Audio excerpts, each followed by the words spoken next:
A small-town guy finds a lost woman in the woods. She turns out to be a millionaire, escaping an arranged marriage. "Can you hear me? Please, wake up. I am not letting you die out here." The rain whispered through the trees, a steady mist falling over the quiet roads of a small mountain town tucked far from the noise of the world. The headlights of an old pickup truck cut through the darkness, illuminating slick asphalt and the thick fog curling through the woods like ghostly fingers. Inside the truck, Gavin Monroe leaned forward in his seat, eyes narrowed.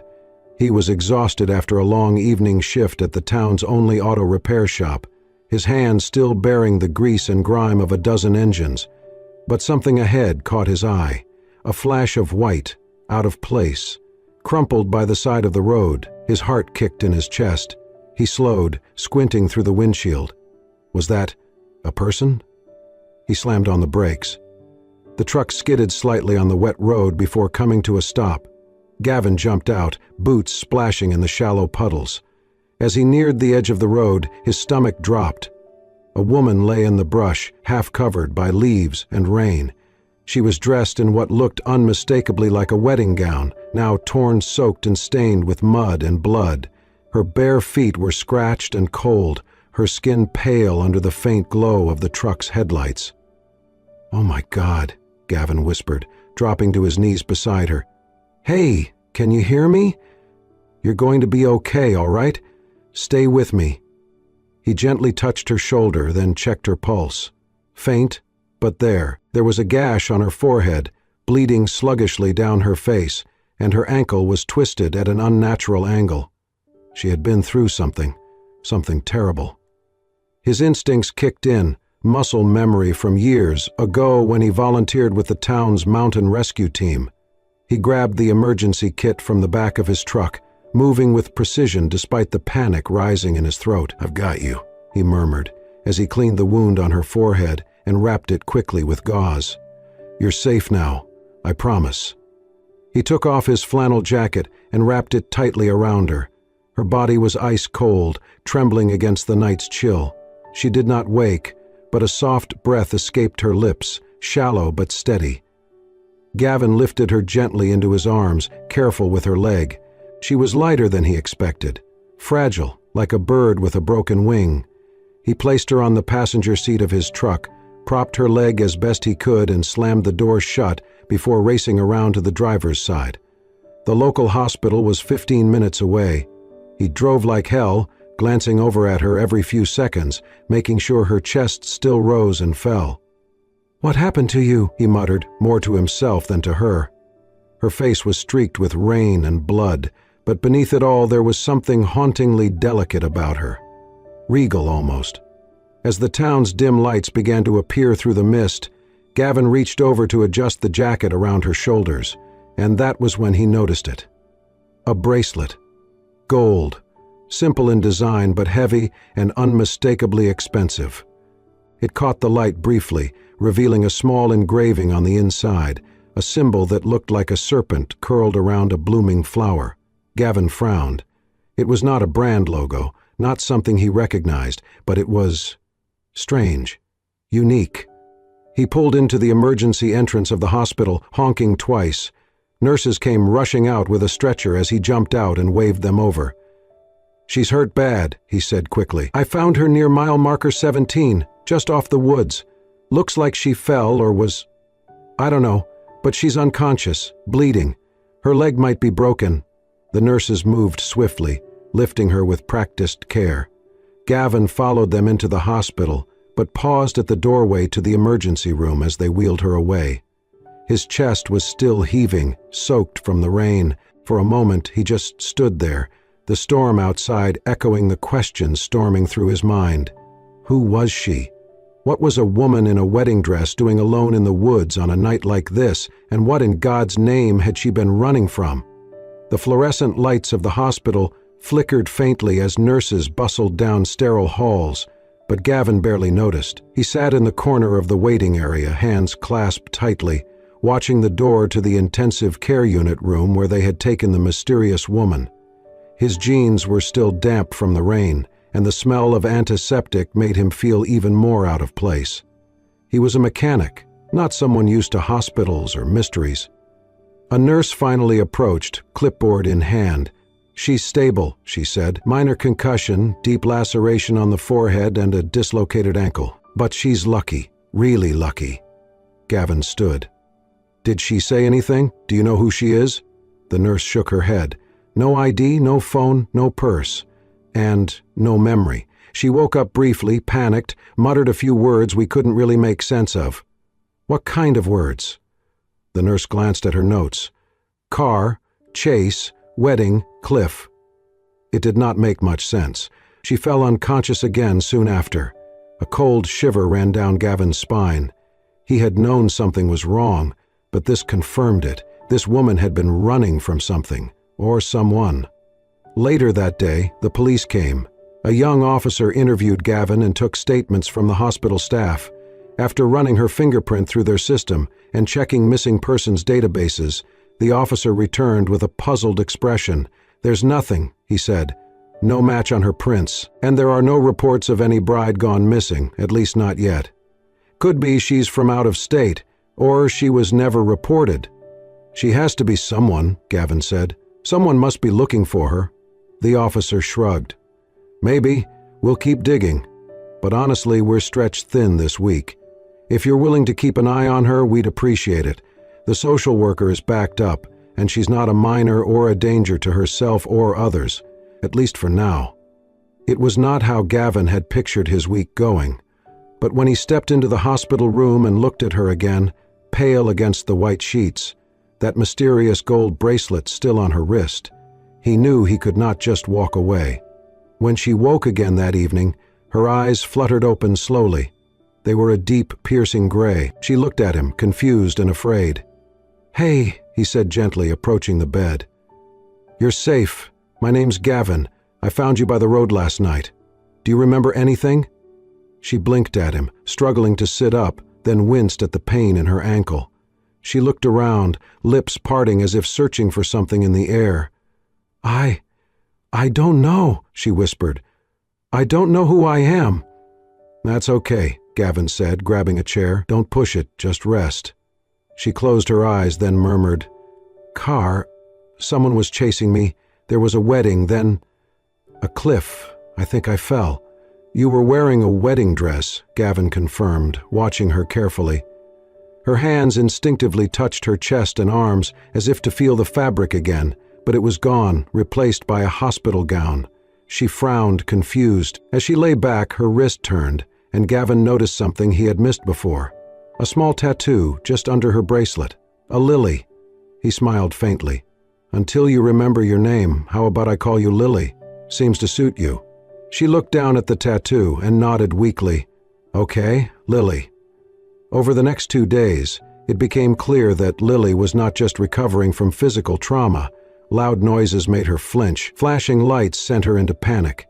She slept poorly, waking up drenched in sweat, eyes wide with unspoken terror. The doctors suspected post-traumatic stress disorder, though without knowing her history they could not do much more than monitor and stabilize her. With no ID, no medical history, and no known next of kin, Lily was effectively a ghost. The hospital could not keep her indefinitely, and social services were overwhelmed. So when Gavin offered to take her home and care for her temporarily, they hesitated but eventually agreed, especially with the police's quiet nod of approval. Gavin's house was small, nestled just outside town, surrounded by pine trees and fields. It was quiet, simple, and safe. He gave Lily his guest room, kept her ankle elevated, and cooked her simple meals.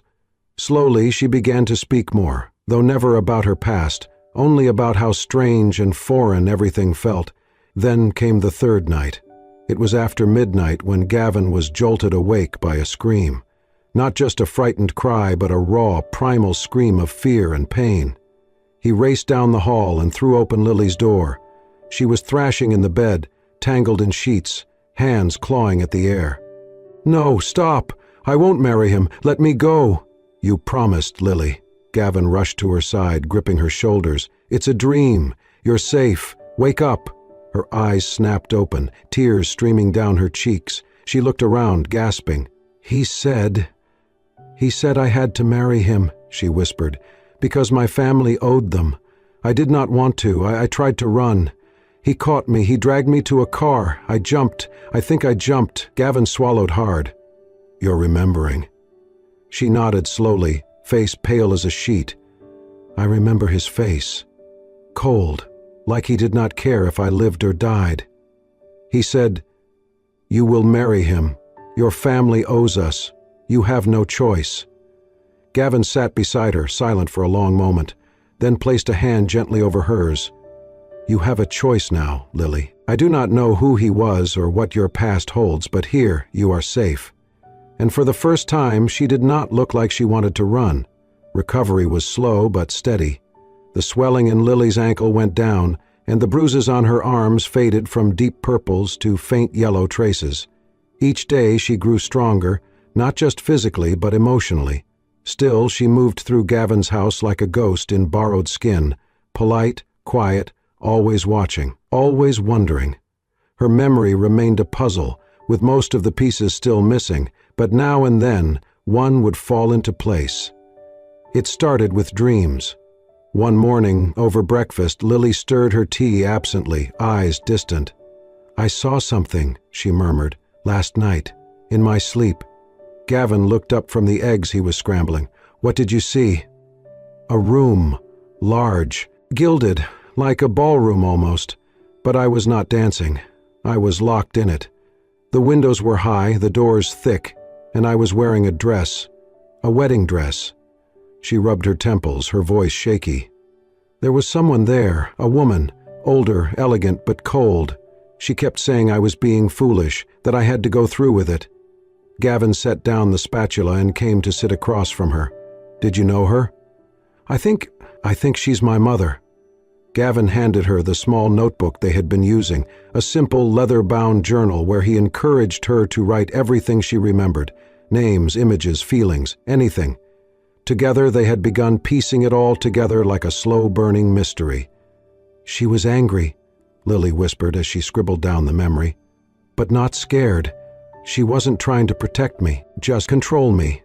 For the next few days, more fragments surfaced. A silver comb placed carefully on a vanity. The chill of satin gloves pulled tight over shaking hands. A man's voice on the phone, distant and commanding. Lily would stop mid-sentence, her eyes glazing over as the pieces drifted back. Then she'd shake herself free, frustrated by the lack of clarity. Gavin remained patient. He kept busy during the day with his repair shop, but always made time to listen.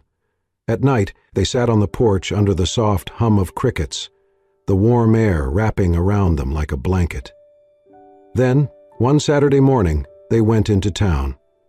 The small downtown strip was bustling with locals. There was a flea market happening in the square, and Gavin suggested they get some air and browse. Lily hesitated but agreed, pulling on a scarf and sunglasses even though the day was overcast. They strolled slowly through rows of old books, dusty tools, and hand-knit scarves. Gavin stopped to talk with a vendor he knew, while Lily wandered toward the far end of the lot. She stopped in front of a rusted old pickup truck parked behind a stall, the hood open for display as part of a vintage auto collection. The side door bore a faded sticker, once elegant, now worn by time, a black serpent coiled around a single white flower. Lily froze. Her eyes widened as her breath caught. A floodgate burst open in her mind. A different vehicle, a sleek black luxury car barreling through the woods. Trees whipping past, headlights slicing through the dark. That same logo on the dashboard. She was inside, hands tied, mouth dry with fear. She had screamed, kicked, begged. The man in the front seat did not flinch. "I told you," he said without turning. "You cannot run from this. You belong to him now." "No!" Lily cried out, staggering back from the truck. Her knees buckled. Gavin heard the scream and sprinted toward her. She was on the ground, shaking, eyes wide with terror. He dropped beside her, grasping her arms. "Lily, what happened? Talk to me." "He'd got me," she gasped. "He found me. He locked me in that car. I was in the woods. He was taking me somewhere. I did not want to go. I fought. I screamed, but he would not stop, so I jumped. I opened the door and jumped while it was moving." Gavin's face paled. "Jesus." I remember the trees, the sound of the wheels on gravel, then falling. I must have hit the rocks. That is how I ended up where you found me." Gavin helped her to her feet, one hand protectively around her back. She clung to him, tears streaming down her face. "That was no accident," he said slowly. "You were being held against your will." Lily nodded, trembling. "I was supposed to get married, but not because I wanted to. Because they made me. Because my family needed something. Money, power, I do not know. I just know I was a piece on a board, not a person." Gavin stared at the old logo on the truck, his mind spinning. All this time he had assumed she was a victim of circumstance, wrong place, wrong time. But now the truth was becoming clearer. She was not just a lost girl in a wedding dress. She was someone important. Someone people were willing to chase, to trap, to silence, and they had not stopped looking. He turned to her, voice steady despite the storm in his chest. "Lily, whoever did this to you, they are going to come looking again. But you are not alone anymore. We will figure this out, I promise." The sun was just rising when Gavin sat at the kitchen table, coffee in one hand, laptop open before him. Lily, Amelia, was finally asleep, recovering after the flashback that had shaken her to her core. But Gavin hadn't slept. Something had changed. This was no longer just about helping a stranger. He needed to know who she really was and what she had run from. He started searching online. Missing bride, wedding disappearance, nothing useful. Then he remembered the logo, serpent and flower, and typed in, "Serpent Flower Logo Family Crest." That was the breakthrough. An image popped up from a gala in New York, a marble wall with that same crest behind a crowd of powerful-looking people. Richmond Holdings' annual gala. His heart stopped. He clicked deeper and there it was, a headline, "Heiress Amelia Richmond vanishes, hours before $12 million wedding." The photo showed a poised young woman in a designer gown, her hair perfect, her smile forced, but her eyes, those were Lily's eyes. Haunted, distant. The article named her, daughter of Charles and Eleanor Richmond, engaged to Henry Vail, CEO of Vail Enterprises. The marriage was meant to merge fortunes, repair damage from failed overseas investments. But Amelia had disappeared the night before the wedding. Gavin sat back, stunned. All this time, Lily had been at the center of a storm no one saw coming. He printed the article and tucked it into their notebook. When she woke, he would show her, carefully, gently. Later that day, Amelia joined him outside, wearing one of his old flannel shirts. Her ankle was healing, she looked stronger. Curious. "You look like you didn't sleep," she said, settling beside him. "I didn't," Gavin replied, handing her the article. She read it in silence. When she reached the photo, her fingers trembled. Her voice was soft but certain. "That's me." Gavin nodded. "You're Amelia Richmond. Your family's very wealthy. It looks like they were forcing you to marry Henry Vail, a man with a questionable reputation." She stared at the page, then slowly closed her eyes. "I remember now." He leaned in, listening. "My mother never cared about love, just appearances. After my father's deals collapsed, she said Henry was our only way out. His company offered to rescue us, but only if I married him." Her voice cracked. "I refused. I begged her. She wouldn't listen. She said I owed the family." Gavin stayed quiet as she spoke, her truth pouring out. "I tried to run the night before the wedding. I had a bag, a plan, but someone must have told them. 2 men found me, Henry's men. They locked me in a car. I screamed, fought. No one came. They were taking me to some private estate to finish the ceremony in secret. When I saw a sharp curve, I took my chance. I opened the door, jumped. I hit the rocks. Everything went black. That's when I found you," Gavin said softly. She nodded. "You saved me." They sat for a moment in silence. The trees whispered in the breeze. Life, somehow, kept going. "What now?" Gavin asked. She looked toward the woods, her eyes calm. "I don't know, but for the first time I feel like I get to choose." And to Gavin, that was everything. In the weeks that followed, Amelia fell into a rhythm she had never known before. It was simple, quiet, and profoundly healing. The soft creak of the porch swing in the morning, the way sunlight filtered through the pine trees around Gavin's cabin, the smell of coffee brewing, and the distant sound of birds calling in the woods. Here, time seemed to slow down, and for the first time in her life, she had space to breathe. Gavin had a gentle way of being present without pressing. He did not flood her with questions or treat her like a fragile thing. He gave her tasks, small and steady. One morning, he taught her how to knead dough for biscuits, his hands guiding hers until the flour coated her fingertips. Another afternoon, he showed her how to change the oil in his truck, her laughter bubbling up as grease smeared across her cheek. "I never thought I'd be doing this," she said one day, looking at her hands, now rougher than she ever imagined they could be. "What? Baking or fixing a carburetor?" Gavin teased. "Living," she replied, voice barely above a whisper. "Living like this." That night, as they sat on the porch watching fireflies dance across the tall grass, Amelia began to cry. Not the loud, frantic sobs of someone in fear, but quiet tears, sliding down her cheeks as her heart finally opened. "I do not know what kind of life I had before," she said, "but I know I was never this free, never this real." Gavin turned to her, his voice soft.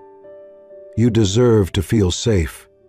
You deserve to be whoever you want to be, not who they decided for you." Their eyes met in the hush of twilight, and though no more words were spoken, something shifted between them, unspoken, fragile, and true. But peace is never safe for long. It started with small things. A car parked at the gas station for too long. A man in sunglasses browsing the shelves of the general store, but never buying anything. At first, Gavin brushed it off. Tourists passed through all the time, hikers, hunters, photographers.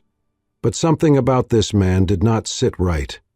Gavin saw him again outside the post office, pretending to read a flyer while glancing too often at the street. His clothes were too new, his boots too clean for someone claiming to be backpacking. And then, that evening, Gavin noticed the man outside the diner, sitting near the window, holding a cup of coffee that had long gone cold. Gavin's instincts sharpened. He had learned to trust his gut, and this time his gut screamed trouble. He did not tell Amelia right away. He did not want to worry her unless he was sure. But he started walking with her to the market, lingering a little longer at her side. He kept a crowbar under the seat of his truck and checked the locks twice before bed. The breaking point came 3 days later. Amelia and Gavin were at the local hardware store picking up paint for the porch. She was laughing, really laughing, as she tried to choose between shades of blue. Then she stopped mid-sentence, eyes locking on someone just outside the window. Gavin followed her gaze. It was the man, and Amelia's face drained of all color. "That's him," she whispered. "From the car, from my dream. He's one of Henry's men, a bodyguard. I remember now. He was there when they dragged me away." Gavin's jaw tightened. "Stay here." He walked outside, casual but focused. The man had already turned and started walking down the street. Gavin followed, keeping distance, weaving between parked cars and shop fronts. He watched as the man stopped by a black SUV with tinted windows and pulled out a phone. He was speaking in low tones, glancing back toward the store. Gavin moved closer, careful to stay out of sight, and listened. "Positive ID. Yes, she's here. Looks like she's with someone local." Gavin's stomach dropped. He backed away quietly and returned to the store. Amelia was by the door, eyes wild. "They know," he said simply. "They may found you." Panic flickered in her eyes, but then she steadied herself. "What do we do?" Gavin grabbed her hand, pulling her toward the truck. "We get out. Tonight." As they drove away from the store, Gavin glanced at her. She was staring out the window, face set with determination. "I cannot go back," she whispered. "I will not be traded again." "You won't," he said. "I promise you, Amelia, we're going to stay one step ahead." And somewhere behind them, in the reflection of the rearview mirror, the black SUV slowly rolled out of the parking lot. The tension hung thick in the cabin like a storm waiting to break. Gavin stood by the kitchen sink, arms crossed, eyes dark with worry. Across the room, Amelia paced, her hands trembling as she tried to steady her breath. "We cannot stay here, Gavin," she said, her voice firm but heavy with fear. "You saw him. They're getting closer." "I know," he replied, his jaw clenched. "But running forever? That's not living, Amelia. You deserve more than hiding in the shadows." "And what if staying means they take me?" she shot back. "What if they take you? I couldn't survive that." Gavin turned away, gripping the edge of the counter. "You think I want to lose you? You think I haven't thought about what happens if they find us again?" She crossed the room to him, her voice quieter now. "I don't want to run either, but I want you safe. I don't care if I have to live in the woods or change my name or disappear off every map in the world, as long as you're with me." He looked down at her, torn between anger and love, fear and something deeper. "You shouldn't have to live like that." "I already did," she whispered, "in a mansion, with every luxury, and not a single moment of freedom. That wasn't living. This, what we have, it is." A long silence stretched between them, broken only by the sound of distant thunder. Then Gavin sighed, brushing a hand through his hair. "Okay," he said finally, "we go, tonight." They packed light, just enough to get by. Amelia took the notebook with her memories, the flannel shirt Gavin had given her, and the small gold bracelet she had once tried to forget. Gavin brought tools, flashlights, cash from his emergency stash. They had just started loading the truck when they heard it. A car engine, slow, cautious. The cabin was far from town. No one drove up this way unless they knew exactly where they were going.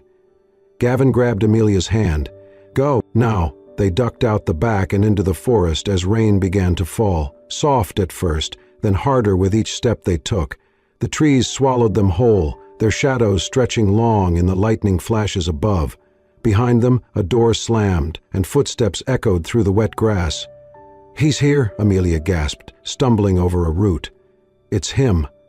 Gavin tightened his grip, pulling her along. "Keep moving. We can lose him in the woods." They ran deeper, the forest floor slick beneath their feet, branches slapping their faces and arms. Thunder cracked above, like the sky itself was shattering. The rain poured harder, blinding them. Then Amelia slipped, her foot twisted beneath her, and she cried out, collapsing into the mud. Gavin dropped beside her. "Are you hurt?" She nodded, teeth clenched in pain. "My ankle, again." He did not hesitate. Without a word, he lifted her into his arms. The weight familiar, echoing that night weeks ago when she was the one unconscious, lost and broken. But now she was awake, clutching him, not just surviving, but choosing to fight. "Hold on," he said, his voice low. "I've got you." They moved through the downpour, Gavin's steps slow but steady. The forest was alive with sound, wind roaring through the trees, the distant snap of twigs behind them. Someone was following. Amelia buried her face in his shoulder. "I'm sorry," she whispered. "I didn't want to slow you down." "You didn't," he said fiercely. "You're the reason I'm still moving." They reached a ridge and ducked beneath a rocky outcrop, half sheltered from the storm. Gavin set her down gently, checking her ankle. It was swelling fast. "We need to keep going," she said, shivering. "Not until you can walk," he said, pulling off his jacket and wrapping it around her.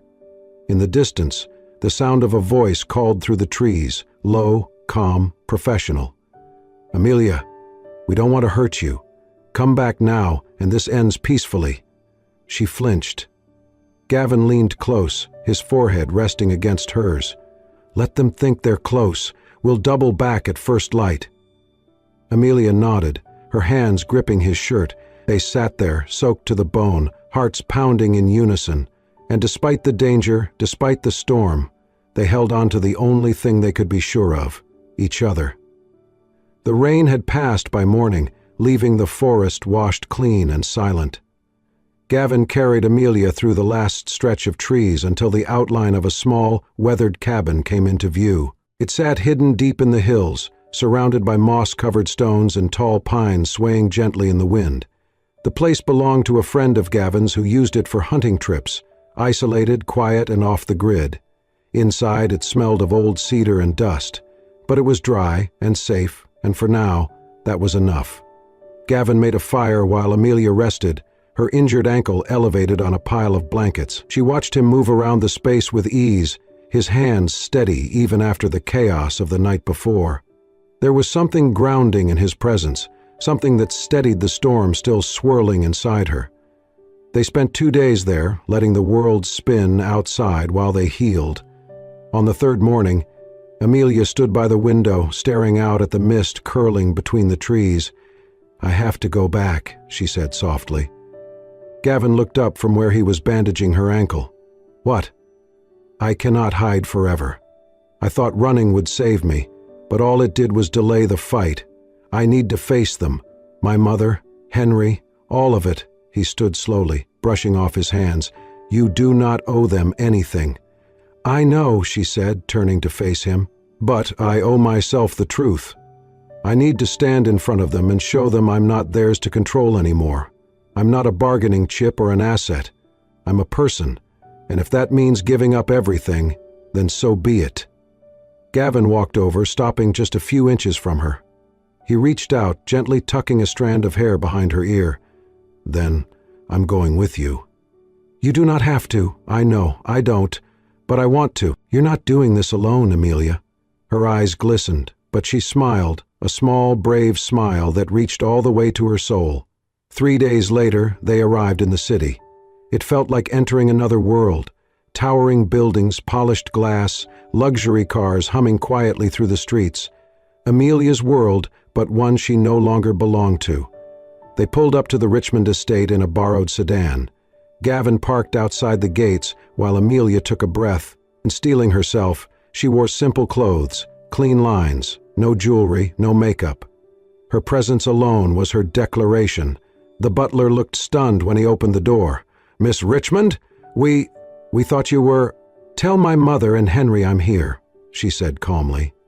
Within minutes she stood in the grand drawing room, facing the two people who had shaped so much of her life with silence and expectation. Eleanor Richmond sat stiff-backed on a velvet settee, her expression tight, lips pressed into a line. Henry Vale stood nearby, hands in his pockets, his demeanor unchanged, smug, cool, calculating. "You've caused quite the mess," Eleanor said sharply. "Do you have any idea what you've cost us?" "I know exactly what it cost," Amelia replied, "and I am done paying for your mistakes." Henry chuckled. "Is this supposed to be some kind of statement? You vanish, and now what? You expect applause?" "I expect nothing from you," she said. "I came to say this face to face. I am not marrying you. I never will, and if my inheritance, my title, my place in this family depends on being your pawn, then I give it all up." Eleanor stood, fury rising in her eyes. "Do not be foolish, Amelia. You're walking away from everything." "No," Amelia said, her voice steady. "I'm walking toward something, toward a life that is mine, without chains, without shame." Henry stepped forward. "You think that man you ran off with can protect you? You'll be nothing without this family, poor, forgotten." Amelia met his gaze, unflinching. "Then I'll be poor, and free, and loved, which is more than I ever got from either of you." Silence fell, tense, final. She turned and walked out, her steps sure. Outside, Gavin was waiting by the car, his eyes searching hers. "Well?" he asked. She exhaled deeply. "It's over. I left it all behind." He smiled, pride and admiration shining through. "Good. Now we can start something new." And she knew with absolute certainty that this time the life ahead would be her own. 1 year later, the town had settled into its quiet rhythm, wrapped in the crisp, golden air of early autumn. On the corner of Main Street, a small cafe called Lily and Oak stood warm and inviting, ivy curling around the hand-painted sign above the door. Inside, Amelia Richmond, no longer heiress, no longer runaway, worked behind the counter, flour on her cheek and her sleeves rolled up. She moved with purpose, laughing as she passed cinnamon buns to regulars and called out orders to the kitchen. The cafe was filled with music, conversation, and the comfort of something real. Across the street, Gavin's garage, Monroe Auto and Repair, hummed with steady work. He had finally opened his dream shop, with space to teach local teens and enough room to rebuild old engines. The townspeople supported him not for show, but because he was dependable, kind, and always ready to lend a hand. Some afternoons, Gavin would wander over during lunch, grease still on his hands, just to see Amelia's smile, and every time, she smiled like he'd brought the sun with him. They had built their life slowly, on quiet mornings, honest work, and healing. Amelia still had occasional nightmares, but she no longer woke up alone. And in this place, with these people, she had become something she never thought she could be, known and loved for who she truly was. The town embraced her fully. No one asked too many questions. They brought her pies, shared gossip, and made her part of their days. She wasn't Miss Richmond anymore, just Amelia, the woman who made the best lemon scones in the valley and remembered your coffee order by heart. Then came the day they had been waiting for. The morning sun rose over the hills, casting soft light on a small clearing behind the cafe. Wildflowers surrounded a wooden arch tied with white ribbon. Simple folding chairs were set in rows. No photographers, no spectacle, just community, just heart. Amelia emerged from a nearby cabin wearing the same wedding gown she had once fled in. It had been cleaned, mended, and now shimmered softly in the breeze. A crown of daisies rested on her head, and her eyes were clear and calm. Gavin stood beneath the arch in a simple suit, smiling the same way he had the day he found her on the road. The ceremony was brief, but full of feeling. The local pastor spoke of love, built on truth. Guests, farmers, bakers, teachers, wiped at their eyes and clapped when they kissed. When it came time for vows, Gavin held her hands and said, "When I first found you, you were lost, but I think I was too. Somewhere along the way, you became my compass." Amelia's voice wavered with emotion. "You saw me for more than my name, more than my past. With you, I became someone I actually like being." There was no grandeur, no headlines, just joy, just love. As the sun dipped below the trees, Amelia rested her head on Gavin's chest during their first dance, barefoot on the grass, fireflies flickering all around them. "Do you ever miss it?" Gavin asked softly. She smiled and kissed his jaw. "Not even a little." And in that quiet moment, Amelia knew she had finally found what she had searched for all along, home. And so, from a stormy night in the woods to a sunlit hill in a quiet town, Amelia's journey reminds us that the truest kind of wealth is not measured in dollars or diamonds, but in freedom, in love, and in the people who choose to stand by us when we're lost. Her story is not just about running away from a life that wasn't hers, it's about running toward something real. And maybe, just maybe, it's a reminder for all of us that sometimes the most unexpected detours lead us exactly where we're meant to be. If this story touched your heart, made you believe in second chances, or reminded you of the quiet power of love and resilience, we invite you to join our growing community. Don't forget to like, subscribe, and hit the bell icon so you never miss another soul-stirring tale. Welcome to Soul Stirring Stories, where every story is a journey to the heart.